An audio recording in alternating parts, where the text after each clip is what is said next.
But I don't think all social media is bad.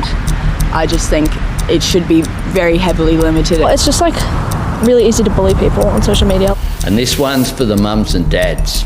Social media is doing harm to our kids, and I'm calling time on it. Prime Minister Anthony Albanese and his government are taking on the giants of social media. Have they picked a fight that they just can't win? Hello, I'm Chris Burke and welcome to the Bloomberg Australia podcast.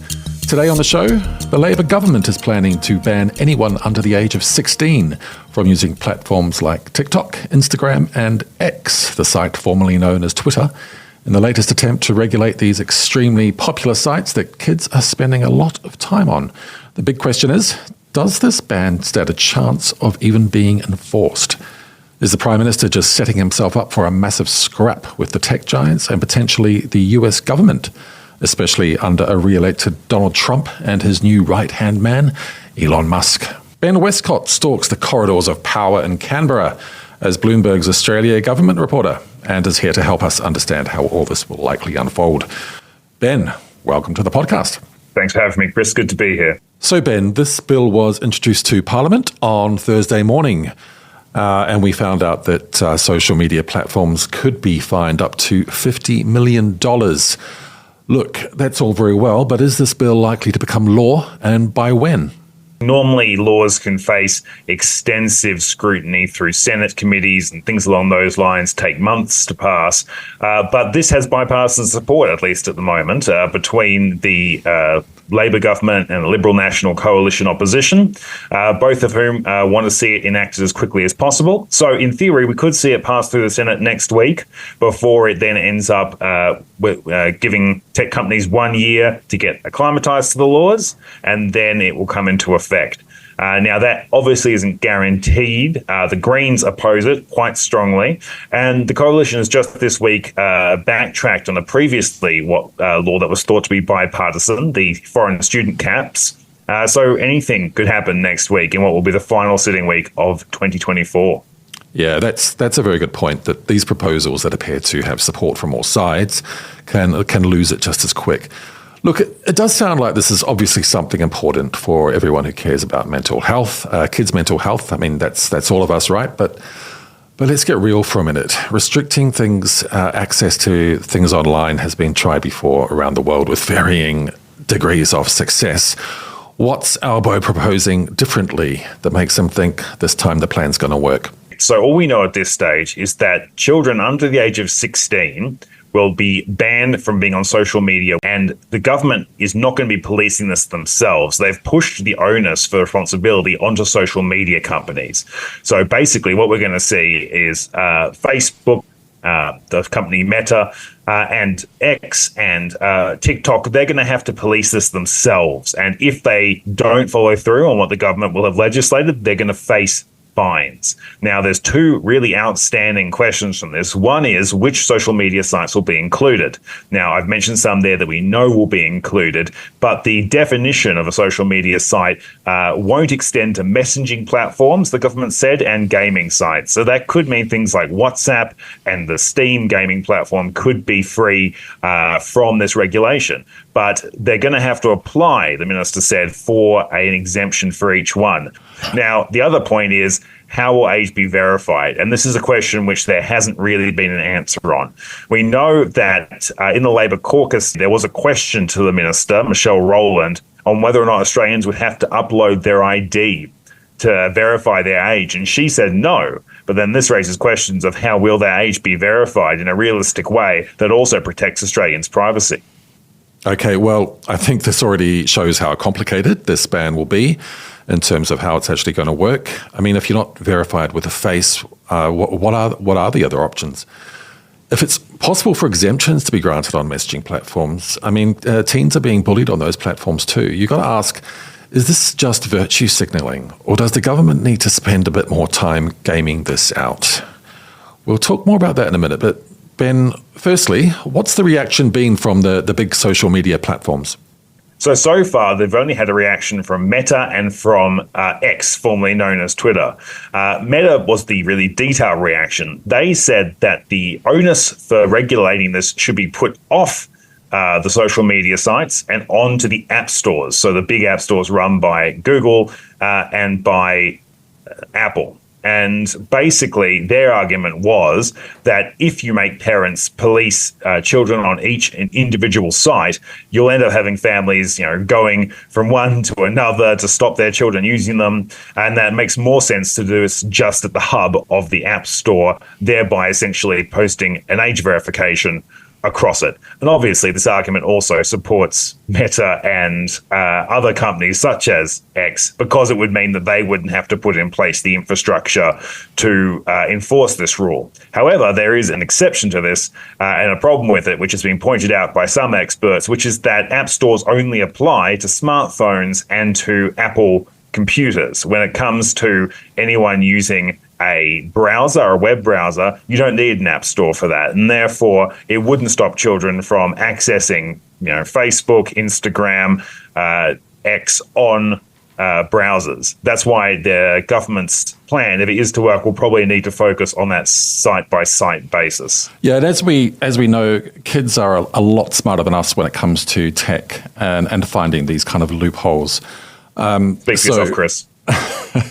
So it's going to be, it's a minefield, and I feel sorry for parents having to navigate that over the next year or so. But look, this is just one of a bunch of measures that the government is trying to introduce around social media and online safety. Look, you talk to these guys on a regular basis in Canberra. Can you give us some insight on why the government has taken it upon itself to pick this battle with Silicon Valley? Look, there's a couple of reasons. One of them is that there is a genuine belief that social media is proving to be a bad thing for social cohesion. I think there is a feeling that particularly children's mental health, as well as general mental health, as well as the spread of misinformation and disinformation, is not being adequately addressed by social media companies. So there is some real earnest concern around addressing these problems. On the other hand, there is no doubt that these reforms are really popular, particularly the age ban on children accessing social media. A poll back in September by Essential found more than 60% of Australians supported it, while fewer than 20% were against it, which is really, for a policy position, is pretty overwhelming numbers. Wow. I mean, this idea has been supported by FM radio, and even mentioning it to friends and family, you particularly find young parents with children instantly supportive of this idea. There is a real concern out there. So I think that's kind of behind this. It is a government-held position, but it's also wildly popular. So as you say, this is the kind of stuff that's giving parents around the world, not just in Australia, a whole ton of grief. Look, we're not the only country that's imposing these types of measures or trying to. Who else is cracking down on social media in a big way? Yeah, I mean, this is really a move globally to address social media harm. Some of it's just general online policing, but definitely social media is facing increasing restrictions around the world. So France is looking at imposing restrictions on children using social media and even using smartphones. And the European Union has had laws in place for about 10 years, voluntary laws that have asked nation states to also impose limits on children accessing online content. But a really interesting one at the moment is Norway, which is moving pretty much in lockstep with Australia on these laws to impose an age limit on a higher age limit on children accessing social media. The interesting thing is that Norway, until recently, had a younger age limit, I believe 13, for children accessing social media. And a survey found that 72% of 11-year-olds were getting past that to use social media anyway. Wow. 72%. So there is a real question around, although there is a large movement around the world to do these laws, how effective they really are. Now, Prime Minister Anthony Albanese has compared them to alcohol laws. He says tongue-in-cheek that he's pretty sure some kids somewhere this weekend will get access to alcohol, but it's the overall message that the laws send that acts as a impulse putting downward pressure on people using alcohol rather than trying to be 100% effective. And he says it's the same for social media. He says that social media, this ban won't stop all children from using it. By putting the ban in place, you encourage kids to stay off it and give parents an excuse to pull the plug. Yeah, there's a bit of a problem with that alcohol comparison, though, right? Because if you get caught drinking alcohol and you're underage, you can get in trouble. But if you're, if mum and dad find little Johnny using social media at the age of 12, he could just turn around and say, "Well, what are you going to do about it?" And they'll rightly say, "Well, there's nothing we can actually do, but stop." Absolutely. And the government won't do anything about it. They've made it clear there won't be individual penalties for breaking these laws, partly because that would be pretty difficult to enforce. But mostly it would require parents to dob in their children, which I'm pretty sure only a small minority would probably take up. Okay. And when we come back, with Trump returning to the White House, is social media regulation about to get a bit more difficult for the Albanese government?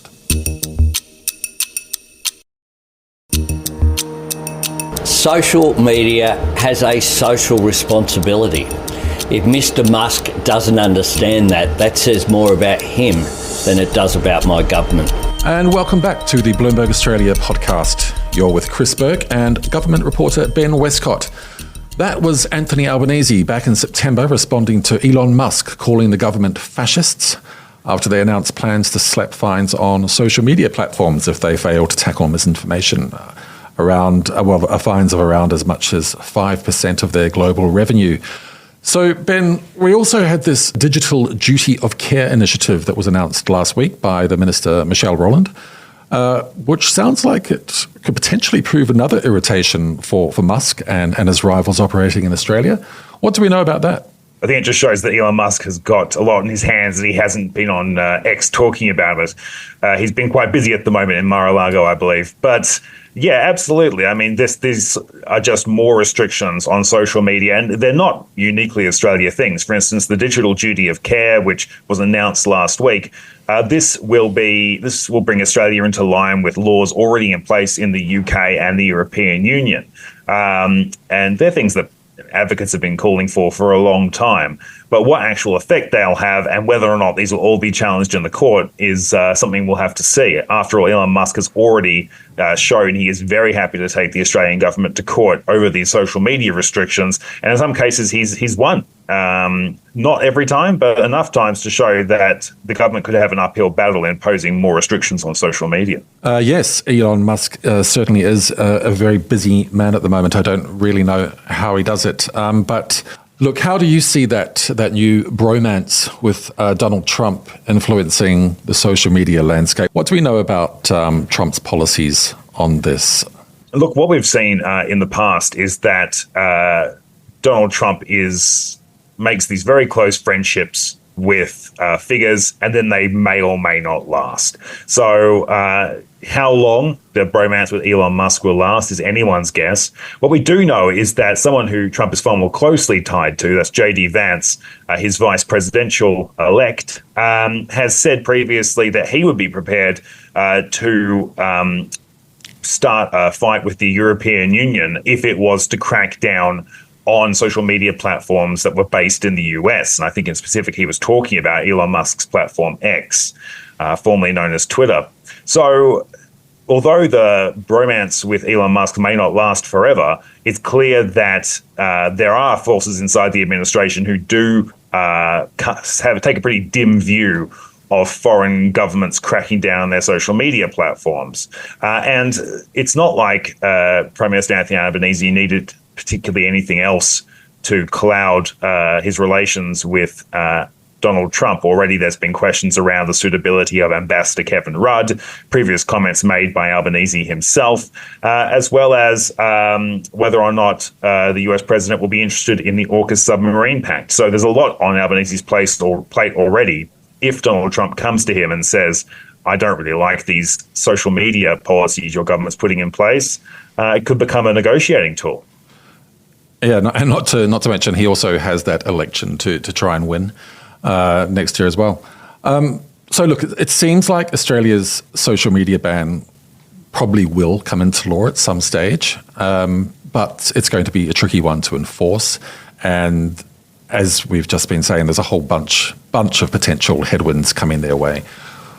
Would they just be better off spending their time and resources on continuing to try and force these social media platforms to clean up their content? Or is this at least a step in the right direction, I guess? That's an excellent question, Chris. Look, I think at the end of the day, these laws are very popular for now, but we'll see how popular they are once Australians actually have to start proving their age online. As I said, that number was about 60% or higher, maybe close to 70%. But if Australians have to start scanning an ID or taking pictures of their face every time they use Facebook or X, there's going to be a real ickness, I think, starting to grow around the approach to that, particularly if there are privacy concerns as well. And heavens knows Australia has had plenty of data breaches over the past 2 years that have left people slightly concerned about the amount of information they put online. So although this seems like a winner for now for the government and the opposition, in fact, the opposition even wants it brought in even faster, this could become a thorn in the government's side in the next term if it wins re-election, if Australians start to get quite irritated by having to upload their faces to every time they get on Facebook to read some memes. On that note, I'll let you get back to TikTok and join all those other Canberra politicians. Ben Westcott, it's been a pleasure. Thanks very much for having me, Chris. Thanks for listening to the Bloomberg Australia podcast. I'm Chris Burke. This episode was recorded on the lands of the Wurundjeri people of the Kulin Nation and Ngunnawal people. It was produced by Paul Allen and edited by Rebecca Jones and Ainsley Chandler. Don't forget to follow and review the show wherever you get your podcasts and sign up to Bloomberg's free daily newsletter, Australia Briefing. Go to bloomberg.com to subscribe.